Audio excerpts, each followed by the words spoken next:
영화 베테랑의 흥행이 이어지고 있는 가운데 또 한편의 한국형 코믹 형사물이 우리를 찾아옵니다. 이번 영화는 치외법권입니다. 치외법권 줄거리 잠깐 소개해드리겠습니다. 두 명의 형사 주인공이죠. 임창정, 최다니엘. 이 두 사람이 아주 그냥 저 불도저 같은 성격의 말하자면 도라이스러운 그런 형사예요. 임창정 씨가 최다니엘 씨가 한 팀을 이뤄서 특별 수사팀을 만드는데 네. 지금 이들이 노리는 타깃이 누구냐면 재단의 바로 영화 제목 통제 그대로 강성기는 치외법권. 극락교의 어떤 교체가 법으로도 통제가 되지 않는 만큼 무소불위의 권력을 휘두르는 한 사이비 교단의 교주입니다. 네. 근데 이제 그 사이비 교단을 운영하면서 신도들로부터 재산을 착취하거나 아니면은 여성 신도들을 성적으로 착취하기도 하는 그런 아주 나쁜 놈이에요.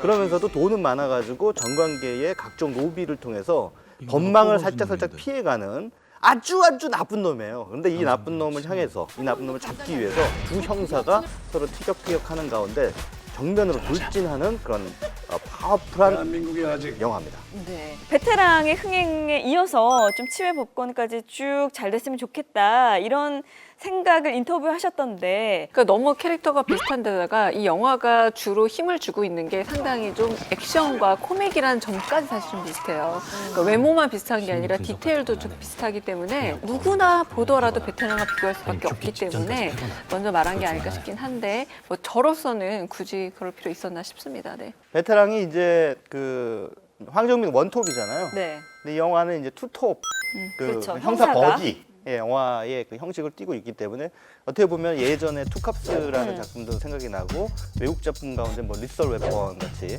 형사 두 명이 한꺼번에 같이 뭐 나쁜 녀석들이라는 영화도 생각이 네네. 나고 그런데 이제 두 사람의 케미가 잘 이렇게 맞아 떨어지면서 그 뭔가 이렇게 시너지를 내는 그런 웃음을 만들어내야 되는데 두 사람 다 좀 어정쩡하게 웃겨요. 완전히 상반된 성격의 인물이 같이 수사를 해 나갔을 때 벌어질 수밖에 없는 투닥투닥한 그런 느낌? 이것이 맞아요. 많이 제대로 살지를 못했다라는 거죠. 캐릭터가 임창덕 씨는 일테면은 앞뒤 안 가리고 무조건 돌격하는 저돌적인 사고뭉치형이고 최다니엘 씨는 이제 여성들의 마음을 녹이는 데다가 약간 섹스 어딕, 그러니까 섹스 중독자 비슷하게 모든 사건을 성적으로 연관해서 풀려는 그런 인물로 나오니까 그 임창덕 씨가 처음 등장할 땐 좀 웃겼어요. 그 LG 트윈스 야구 점퍼를 입고 나와가지고 뭐 서영빈 팬 있으면 나와, 뭐 누구 LG 오늘 경기 봐야 되는 사람 나와, 그 사람 말고는 다 뭐 나한테 죽었어, 이런 식의 연기를 할 때 재밌었는데 패턴이 좀 반복되더라고요. 최다니엘 씨도 어느 중간부터 여자가 안 나오기 시작하니까 조금 캐릭터가 흔들려서 저는 다른 것보다 이 두 사람의 캐릭터를 좀 더 입체적으로 만드는 데 좀 실패했다라고 좀 보여줬어요. 좀.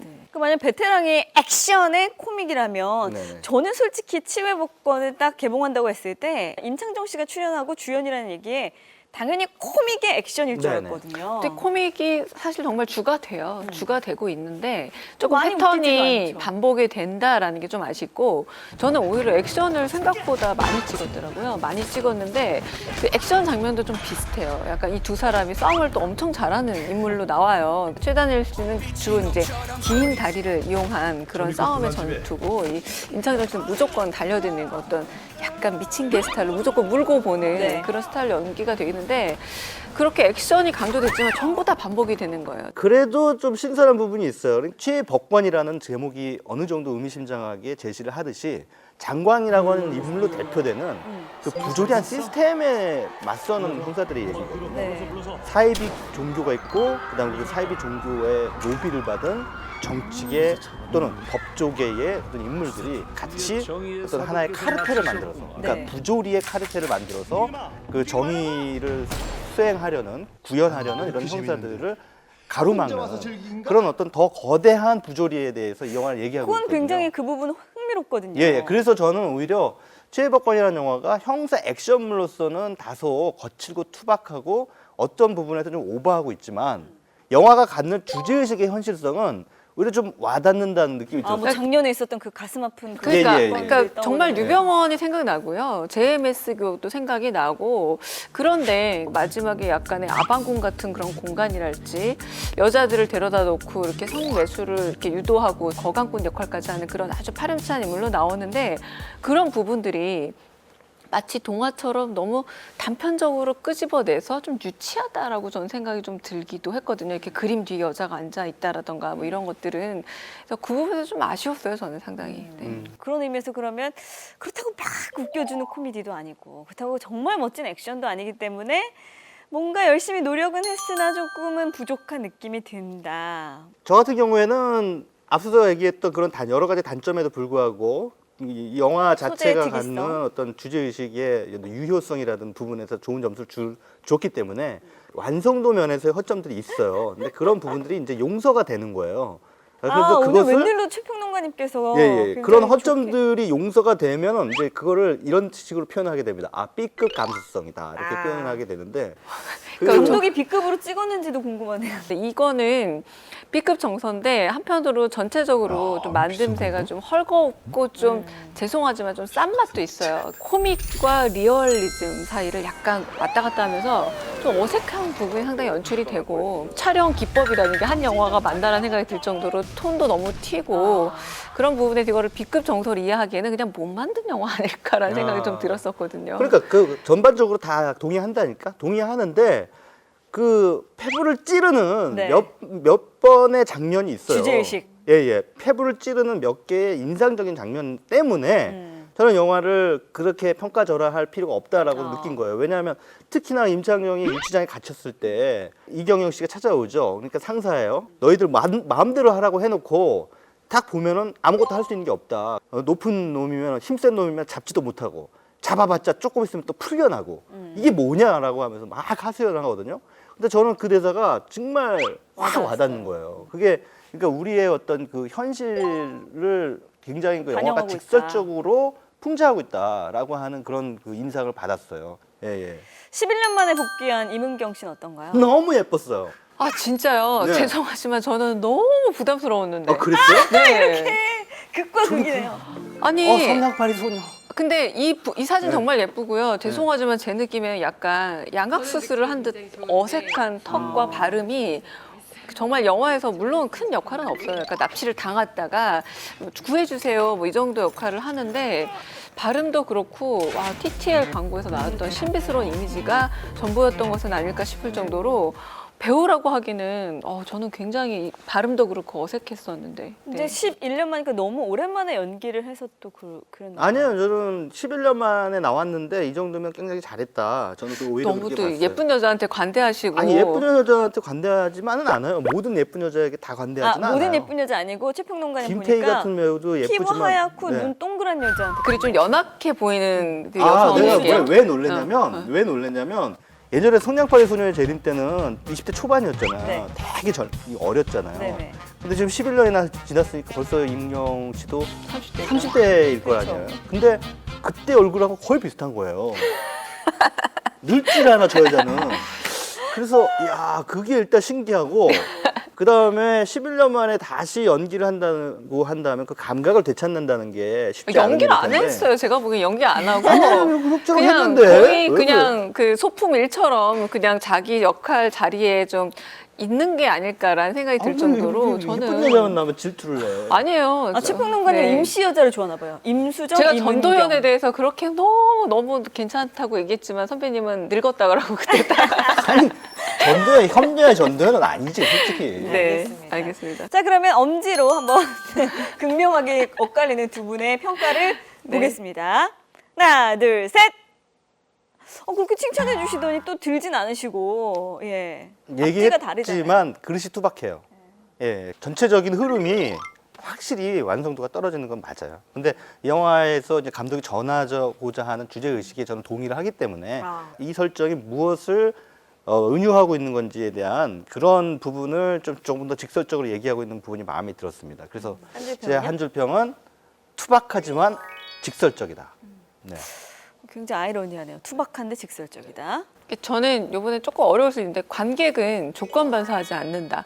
그러니까 경찰, 악, 재벌, 뭐 종교 이게 다 엮어 놓는다고 이렇게 딱 목걸이 만들어 놓는다고 무조건 좋다고 하진 않는다는 거예요. 그러니까 파브로프의 개처럼 이 영화는 좀 잘 엮은 게 아니라 관객들이 반응할 요소들을 군데군데 놔뒀기 때문에 저는 조건 반사 아니다라고 말하고 싶습니다. 결국에 두 분의 공통점이 있어요. 투박하다는 얘기예요, 영화가. 그렇죠? 맞아요. 네. 알겠습니다. 자, 그러면 추천 영화 만나볼게요. 네.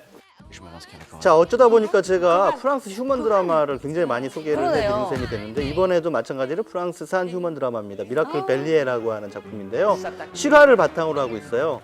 그 소녀 벨리에 가문에 그 딸이 있는데 엄마 아버지가 다 청각장애인이에요. 네. 그리고 동생도 청각장애인이에요. 근데 네. 노래를 엄청 잘해요. 그래서 선생님이 합창단 선생님이 너 파리에 가서 음악학교 들어가라라고 얘기를 해서 이제 음악학교에 가려고 하는데 부모님들이 청각장애인이다 보니까 이 살려고 하면은 딸이 필요한 거예요. 딸이 뭐랄까 이렇게 수화를 번역해 줘야 되잖아요. 네. 근데 이제 그러다 보니까 이제 가족 간에 갈등이 생기고 나고 그다음에 이 딸이 과연 자신의 꿈을 향해서 날아가야 될지 아니면 엄마 아버지를 위해서 남아야 될지 그런 딜레마에 빠져 있는 가운데 이 가족이 바로 그 딜레마를 함께 풀어나가는 과정을 아주 따뜻한 시선으로 보여주고 있는 작품입니다. 네.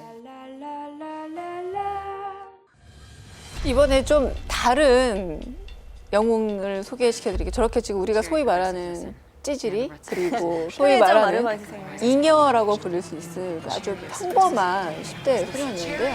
아메리칸 울트라라는 작품입니다. 그러니까 울트라 말 그대로 우리 울트라 가면이야 울트라 액션이야 할 때 그 슈퍼 능력을 얘기하고 있는데 너무너무 평범하게 살고 있었던 이 남자인데 저렇게 누군가를 만나고 나서 사실은 최정의 요원으로 자신이 성장하고 키워졌었던 과거가 있었음을 몸이 먼저 깨닫는 거예요. 이를테면 우리 왜 본 아이덴티티 보면은 네. 자기는 그런 줄 몰랐는데 막 손이 나가고 막 달려 나가고 막 전화 접속하고 막 이러잖아요. 네. 그러니까 그런 부분을 10대 펑크적으로 바꿔놓은 영화가 바로 이 영화라서 이제 말 그대로 B급 정서죠. 근데 이 제시 아이젠버그가 보여주는 연기가 상당히 좀 인상적입니다. 그러니까 좀 약간 미친 듯한 하지만 얼빠진 듯한 연기를 제대로 보여주고 크리스탄 스튜어트와 보여주는 또 케미도 아주 재미있는 그런 B급 영화입니다.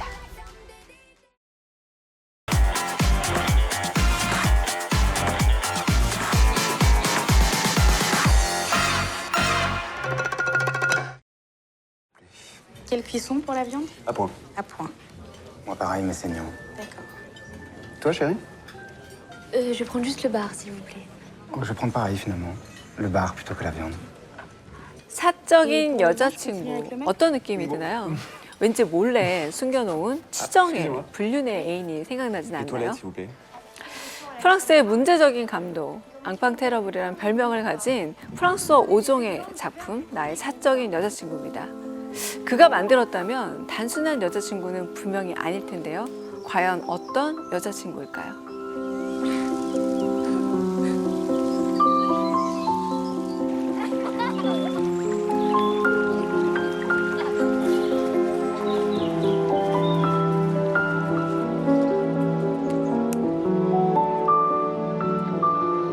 영화가 시작되면 마치 그림책에서 튀어나온 듯이 귀여운 빨간 머리, 금발의 두 소녀가 등장합니다. 영원히 함께 하자는 우정의 맹세를 하는 두 소녀. 소녀는 비온 뒤 자라는 밀싹처럼 쑥쑥 자라나고 어느새 첫 연애를 거쳐 각기 다른 사람과 결혼하게 됩니다. 문제는 돌연듯 소녀 중 한 명인 로라가 세상을 떠난다는 거죠. 6개월 된 딸 루시와 남편을 남겨둔 채 말이죠. T'as appelé David? Non. Tu pourrais profiter de cette semaine pour aller le voir. L'aider avec sa fille. Y a quelqu'un?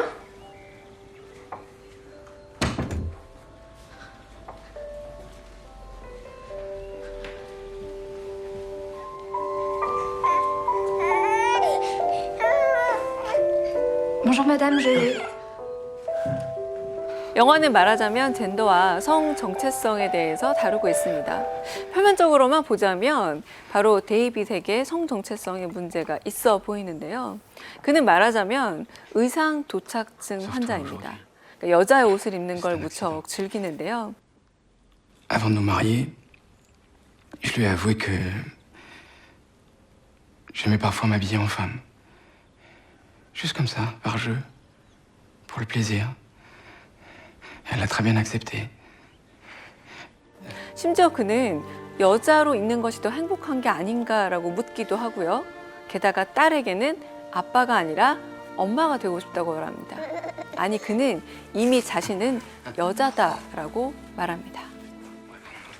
Qu'est-ce qu'il y a? Pourquoi tu m'appelles? J'ai besoin de te revoir. Tu sais, ça m'a fait beaucoup de bien de te parler et que tu partages ça avec moi. Bon chérie, j'y vais. Écoute, on se rappelle très vite. S'il te plaît, Claire. Oh, très bien, je viens voir tout à l'heure. C'est qui? Cette amie d'enfance dont je t'ai parlé, elle est pénible. Elle va pas bien et... Qu'est-ce qu'elle a? Oh, des problèmes avec son mari. Elle s'appelle comment? Virginia. 맞습니다. 새로운 여자친구는 바로 데이빗이 여장한 버지니아인데요. 클레어는 버지니아와 함께 로라의 빈 공간을 채워갑니다. C'est bien. Tu m'as coiffé comme Laura.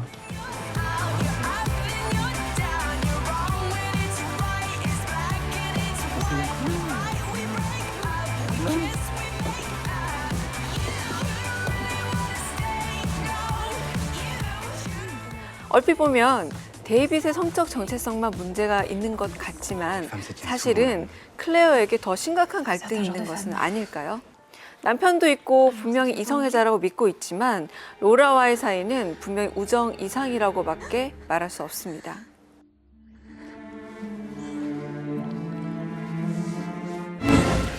과연 클레어는 로라를 사랑했던 걸까요? 아니면 버지니아를 사랑했던 걸까요? 그것도 아니면 다만 절친의 부재에 대해서 굉장한 고통을 호소했던 걸까요? 영화는 끊임없이 남성다움 그리고 여성다움, 더 나아가서 인간다움에 대한 질문을 도발적으로 던집니다. Elle dit quoi? Chacun doit trouver son chemin pour faire son deuil. 영화 속 대사처럼 고통을 극복하는 방법은 각기 다릅니다. 남겨진 자의 고통, 그리고 애도를 통해서 부재를 극복하는 방법, 그 다양한 방법에 대해서 보여주고 있는 영화, 나의 사적인 여자친구입니다. C'est délicieux. Alors à notre chère Laura. Laura.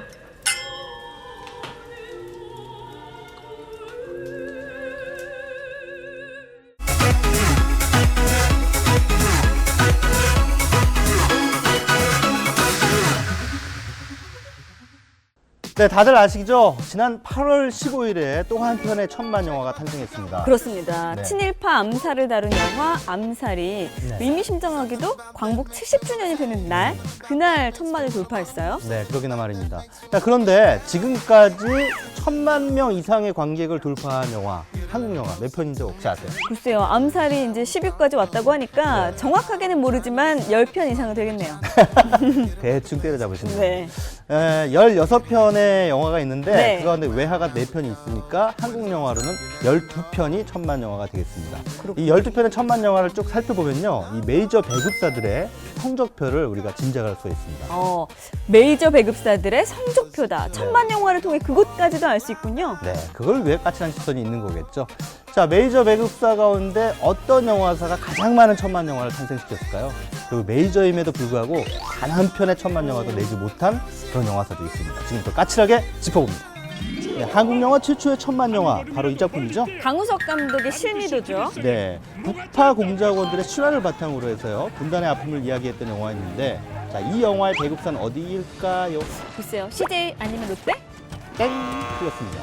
지금은 비록 군소 영화사로 전락하고 말았지만 한때 한국 영화계를 좌지우지하던 강력한 배급사가 있었으니 바로 강우석 감독 스스로가 운영하던 시네마 서비스라는 배급사였습니다. 그러고 보니 예전 한국 영화 시작할 때 시네마 서비스 그 로고를 많이 봤는데 요즘은 별로 못 본 것 같아요. 네, 그렇죠. 또 한편의 천만 영화죠. 왕의 남자 역시 시네마 서비스가 배급했습니다. 이때까지는 정말 승승장구한 배급사였죠. 2005년까지 2편의 천만 영화를 탄생시켰으니까요. 아니 그런데 왜 지금은 그때만큼의 활약을 보여주지 못하는 거죠? 이 영화판이라는 데가요, 이 이합 집산이 심한 동네입니다. 2000년대 중반에 CJ 엔터테인먼트, 지금은 CJ ENM의 우산 밑으로 들어가게 됐죠. 그렇군요. 자, 앞서 보신 실미도와 거의 비슷한 시기에 천만 관객을 돌파한 영화죠. 강재규 감독의 태극기 휘날리며 이 영화 역시 한국 전쟁을 통해 분단의 아픔을 담은 영화였는데 이 영화는 배급사가 어디였어요? 네, 태극기 휘날리면은 쇼박스 되겠습니다. 쇼박스라면 가장 최근에 1000만을 돌파한 암살이란 영화를 배급한 회사죠. 아, 잘하시네요. 맞습니다. 자, 바로 암살의 배급사 쇼박스가 지금까지 가장 많은 1000만 영화를 탄생시킨 배급사가 되겠습니다. 어떤 작품들이 있죠? 연도순으로 정리해 볼게요. 태극기 휘날리며, 괴물, 도둑들, 그리고 암살까지 12편의 1000만 영화 가운데 무려 4편이나 쇼박스가 배급한 작품입니다. 우와, 엄청나네요. 쇼박스가 그렇게까지 많은 1000만 영화를 만들어낼 줄은 몰랐는데 한국 영화 최대 배급사 하면 역시 CJ다. 뭐 이렇게들 얘기하잖아요. 멀티플렉스 체인도 갖고 있고요. 네, 그렇습니다. 1000만 영화 못 내면 이상하죠. CJ도 모두 4편의 1000만 영화를 냈습니다. 동률입니다. 재난영화 해운대, 이병헌이 주연했던 광해 왕이 된 남자, 지난해 여름에 한국 영화 최고 흥행 기록을 세웠던 이순신 장군 이야기죠. 명량, 그리고 역시 지난해 말 개봉했던 국제시장.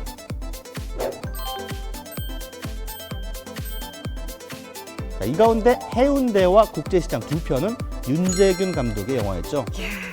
윤재균 감독이 CJ한테는 그냥 효자 노릇을 톡톡히 한 셈이네요. 가만히 있어보자. 1000만 영화 또 뭐 있죠? 아, 7번 방의 선물과 변호인이라는 작품이 있네요. 네, 두 작품은 모두 뉴라는 영화사가 투자 배급한 작품이 되겠습니다. 정리해보면 쇼박스와 CJ가 각각 4편씩으로 가장 많고 뉴가 2편, 시네마 서비스가 2편 이렇게 되네요. 네, 그렇죠. 그런데 메이저 배급사 한 군데가 보이지 않죠? 어디죠? 바로 롯데 엔터테인먼트 되겠습니다. 아, 롯데는 1000만 영화가 한 편도 없네요. 한 편도 없습니다. 그것도 역설적으로 신기하긴 해요. CJ처럼 멀티플렉스 체인을 갖고 있음에도 불구하고 12편의 1000만 영화 가운데 단 한 편도 없다는 거죠. 네, 뭐랄까요? 고액과의 선생님 붙여주고 온갖 좋은 환경에 모자랄 것 없이 해줬는데 공부는 지지를 못하는 그런 학생격이다. 이런 비유를 할 수 있겠네요. 야, 1000만 영화를 배급사별로 이렇게 살펴보니까 색다르고 흥미롭기도 하네요. 네. 한국 영화 산업의 지형도도 알 수 있고요. 네, 이렇게 비유를 한번 해볼게요. CJ가 부잣집에 공부도 잘하는 그런 도련님이라면 롯데는 부잣집인데 공부를 지지지 못하는 너무 안타깝다. 그런 학생이라고 할 수 있겠고요. 쇼박스와 뉴는 뭐 개천에서 용난 그런 경우라고 할 수 있겠죠. 야, 그러니까 어떤 앞에 두 개는 멀티플렉스관을 갖고 있고 뒤에는 또 갖지 않고 있기 때문에 그런 성적표가 나온 걸 수도 있겠네요. 척하면 착이네요. 네. 아, 근데 아무튼 흥미롭습니다. 그렇게 1000만을 가지고 이렇게 지형도를 분석할 줄은 몰랐는데 네. 야, 그러고 보면 무비부비도 굉장히 물건이네요. 우리 최평론가님 같은 분은 또 이렇게 단번에 알아보고 무비부비가 물건이 아니라 제가 물건이고 무비부비가 그거를 발굴해냈다 이렇게 표현하셔야죠. 그런 거였는데 죄송해요. 예. 못한 엔딩으로 좀 준비했더니 그렇게 말씀해버리시면 되겠습니까? 저도 까칠한 시선 통해서 우리 최평론가님이 하도 욕을 많이 드셔가지고 칭찬해드리고 싶었는데 죄송해요. 예. 자화자찬하고 심한 계세요. 사과를 드리겠습니다. 네. 지금까지 최강의 까칠한 시선이었습니다.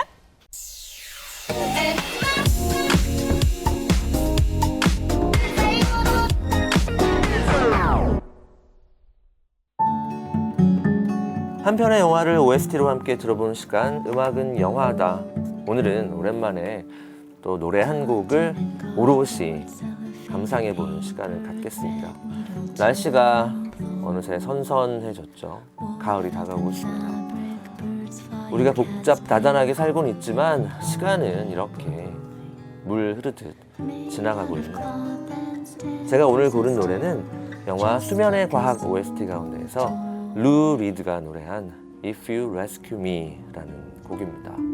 불안과 우울 속에서 하루하루 살아가고 있는 우리 현대인들에게 아주 유쾌한 꿈 같은 위안이 되어줄 수 있는 노래 한 곡인 것 같습니다. 수면의 과학 OST 가운데서 루 리드의 If You Rescue Me 함께 감상해 보시죠.